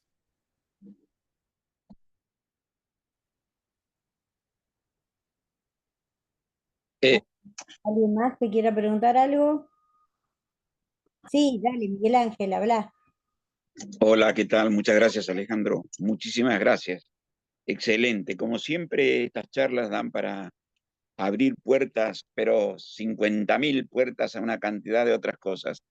Interesantísimo. Lo que quería era preguntarte sobre eh, lo que se podría llamar, en realidad no es tanto así, quisiera darle otro nombre, pero derecho indígena. Me refiero a la posibilidad, o a si vos encontraste en algún país, en algún lugar, un corpus determinado que permita considerarse como tal, ¿no? Digo esto en qué sentido, que no encontré en ningún lugar algo parecido, sino justamente, y vinculándolo con lo del primer compañero que hizo su intervención, encontré en Ecuador la impresión de un trabajo de Serrano Pérez sobre el derecho indígena, ¿no? Pero una serie de consideraciones sumamente interesantes a partir de prácticas concretas en las comunidades del Chimborazo y de Imbabura, que me parecieron sumamente interesantes. Por allí en Perú hubo el año pasado y otros años anteriores algunas intervenciones de algunos sectores de la academia que fueron muy minuciosos a la hora de trabajar el tema del artículo 169 de la OIT, que sin duda la conocerás muy bien, u otro tipo de experiencias, ¿no? Del Chiapas, por ejemplo, o de otros lugares que pueden hablar de la búsqueda de la realización, de la concretización de lo que podríamos hablar de derecho indígena, pero ya estamos entrando en una serie de consideraciones que son propias de las culturas de los pueblos originarios y que para mí son mucho más interesantes. Pero al no encontrarlas, al no descubrirlas como tal, te pregunto si conoces, y insisto, termino con esto, si conoces algunas experiencias donde se haya buscado o intentado verdaderos corpus conceptuales en torno a cierto derecho indígena que nazcan de las comunidades y puedan ser llevadas a cabo en la vida real de estos pueblos. No sé si fui claro, pero esa es mi inquietud. Sí, sí, a ver si capté bien la pregunta y la respuesta es lo que responde a lo que sí quieres preguntar. A ver, yo ahí distingo dos niveles. Uno, lo que llamamos los derechos de los pueblos indígenas, que se va conformando en todo el ámbito internacional, ¿no? La Declaración Universal de los Derechos de los Pueblos Indígenas, el Sí, convenio de la OIT, ¿no? Que si los leemos, lo que caemos en la cuenta es que es unas normas de derechos que están sobre todo en términos negativos, es decir, en términos de claro. que sirven y es un ámbito básico de oposición a los procesos coloniales. O sea, de hecho así podríamos verlo. O sea, todo lo que es el derecho indígena de los tratados internacionales es como decir lo necesario para detener Mm, los procesos coloniales, ¿no? Es decir, sí. reconocerle a los pueblos indígenas que tienen derecho a su propia cultura, que tienen derecho a su propia organización, que tienen derecho a esto y aquello. Básicamente, todo ese corpus internacional de lo que llamamos los derechos de los pueblos indígenas es establecer las bases para una nueva relación Estado-sociedad con los pueblos indígenas, ¿no? Y que le dan un ámbito de autonomía a los pueblos indígenas para detener los procesos de colonización. Bueno, normalmente todos estos se reconoce que los pueblos indígenas tienen sus propios sistemas normativos o su propio derecho. Mm, Claro, antiguamente no le querían reconocer la calidad de derecho y acuérdense que se llamaban usos y costumbres o sistemas normativos, pero últimamente ya se les reconoce como sistemas jurídicos, es decir, lo que producen los mm, pueblos indígenas es derecho y tienen su sistema normativo. Ahora, conforme a tu pregunta, la cuestión es que hay que recordar que una característica fuerte del derecho moderno fue que poco a poco se volvió un derecho estrictamente escrito, ¿sí? Es decir, uno de los valores que protegió el derecho moderno, recuerden que fue el valor de la legalidad y de la seguridad jurídica. O sea, el derecho moderno presume de que uno de sus grandes valores es la seguridad jurídica y la legalidad. Por lo tanto, llevó a la ley como la expresión más pura del derecho y la ley como la expresión lingüística de la voluntad general, ¿no? Entonces, bueno, ahí habría que hablar mucho de la filosofía del derecho, pero finalmente sí podríamos decir que una característica dura del derecho moderno es que es un derecho escrito. Pero, a contrario de los pueblos indígenas o de muchos pueblos, el derecho no tiene que ser forzosamente escrito, porque también hay derecho oral, derecho que se va heredando, sentido común, etcétera, etcétera. Entonces, creo que por ahí va lo que tú comentas, que uno de lo que uno va observando es que si uno pregunta, ¿y dónde está el derecho indígena? mm. no está escrito, o en general no suele estar escrito porque es parte de los procesos de aprendizaje de la vida comunitaria en general, ¿sí? Entonces, los pueblos indígenas tienen sus normas, pero, y tienen aplicabilidad, y la gente sabe sus normas, pero pues normalmente es parte de la cultura de los pueblos. También tomen en cuenta que otra característica que tenemos de la cultura occidental es que nos encantó fraccionar nuestra realidad en pedazos, ¿no? Entonces, obviamente, nuestra vida social, que la regulamos de diferentes maneras, que convivimos de diferentes maneras, pues la dividimos y hicimos y dijimos, aquí hay normas religiosas, aquí hay normas jurídicas, aquí hay normas sociales, ¿no? Y en cambio, en general, los pueblos indígenas no tienen por qué seguir forzosamente este esquema occidental de diferenciar, por ejemplo, la norma legal de la norma religiosa, diferenciar la autoridad religiosa de la autoridad civil. ¿Por qué? Porque aparte la construcción religiosa de los pueblos indígenas tampoco obedece a cómo hemos construido los occidentales lo religioso, ¿no? O sea, tan fácil como que los occidentales distinguimos tiempos profanos de tiempos sagrados, espacios sagrados de espacios profanos. Muchos pueblos indígenas no necesitan un templo para tener a Dios, ¿no? En cambio, los cristianos sí necesitamos un templo para decir que ahí está Dios, ¿no? Entonces, todas esas casilleros en que los occidentales dividimos la realidad, pues muchos pueblos indígenas no lo tienen. Es más, muchos pueblos, no solo los pueblos indígenas. Entonces, cuando queremos detectar así, que nos muestren el derecho de este pueblo indígena es este corpus es muy complicado, sí, efectivamente, es complicado. Porque hay que ver en cada pueblo cómo van construyendo sus sistemas normativos. Y vamos a ver que hay pueblos donde la autoridad religiosa coincide con la autoridad civil. Es más, vamos a ver, y además en muchos pueblos indígenas, los cargos que antiguamente vienen de la colonia y probablemente cargos que tienen que ver con festividades religiosas, con el paso del tiempo se volvieron cargos que también tienen que ver con las responsabilidades políticas de la comunidad. Los mayordomos, por ejemplo, ¿no? En México, los mayordomos en muchos pueblos, que es un cargo de orígenes religiosos, de fiestas religiosas, se acabó traduciendo también a cargos políticos, ¿no? Entonces, yo creo que eso es difícil pensar que hay un corpus jurídico estilo occidental.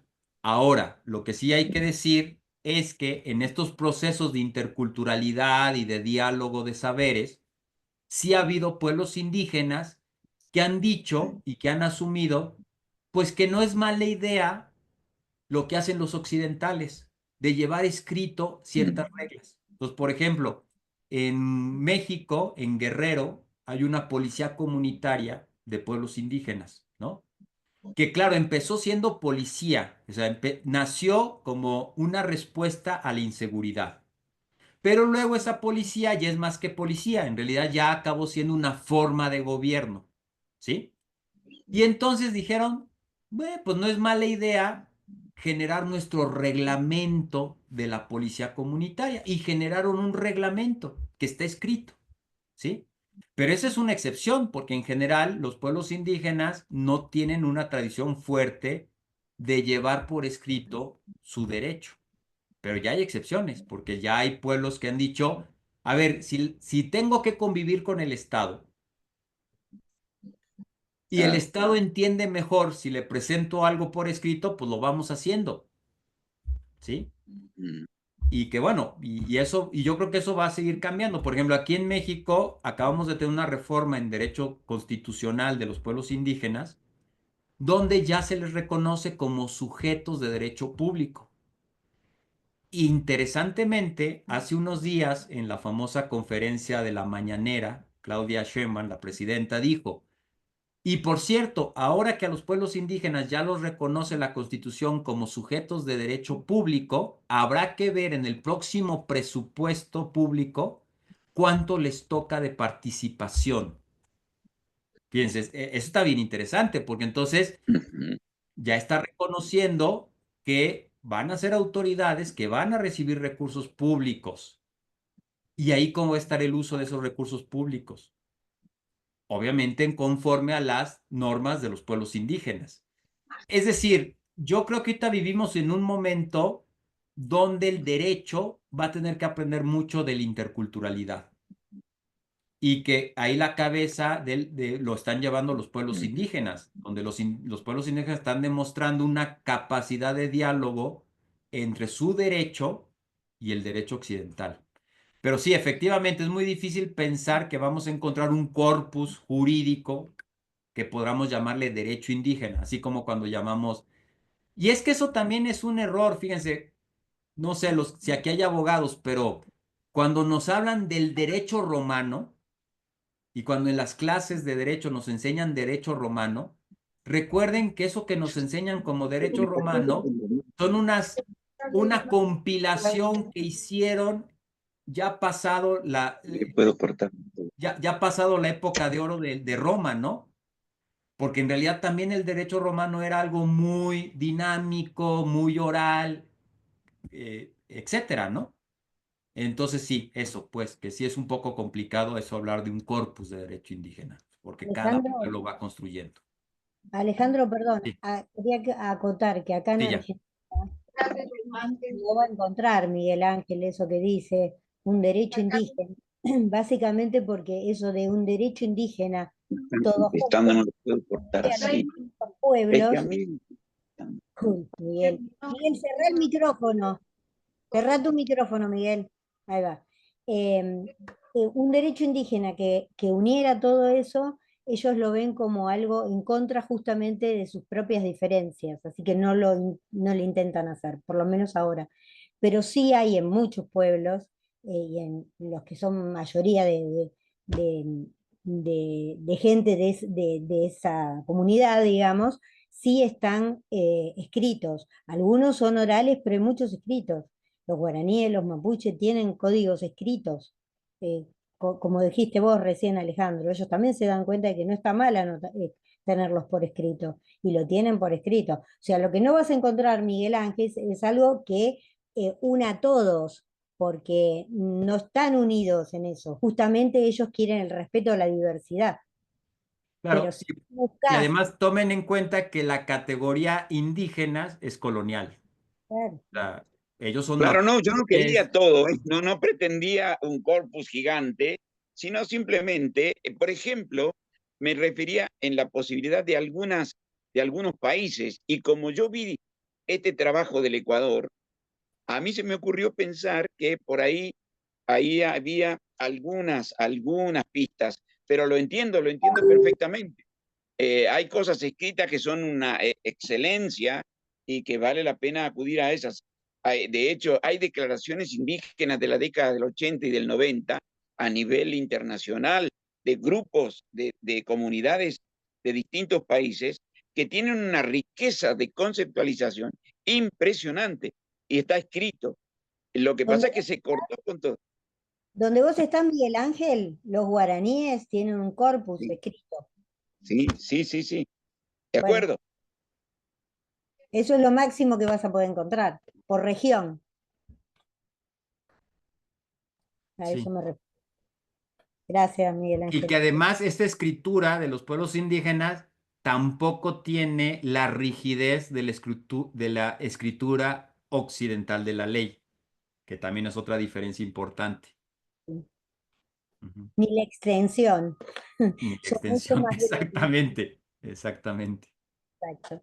Bueno, estamos en tiempo cumplido. No sé si hay alguien que tenga algo más que preguntar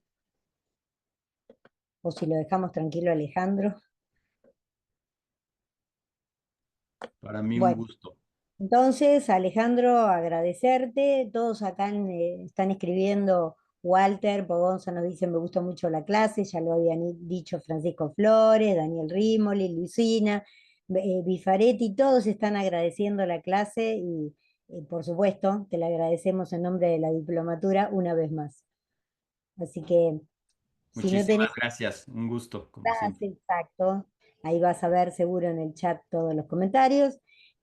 Nos vemos entonces, un aplauso, muy bien, como hace Gustavo Tomba. Nos vemos entonces el lunes próximo. Recuerden que es un horario especial, a las 13 horas de Argentina. Y Alejandro, una vez más, infinitas gracias. Muchas gracias. Gracias, gracias. Hasta luego, un gusto. Gracias, hasta luego.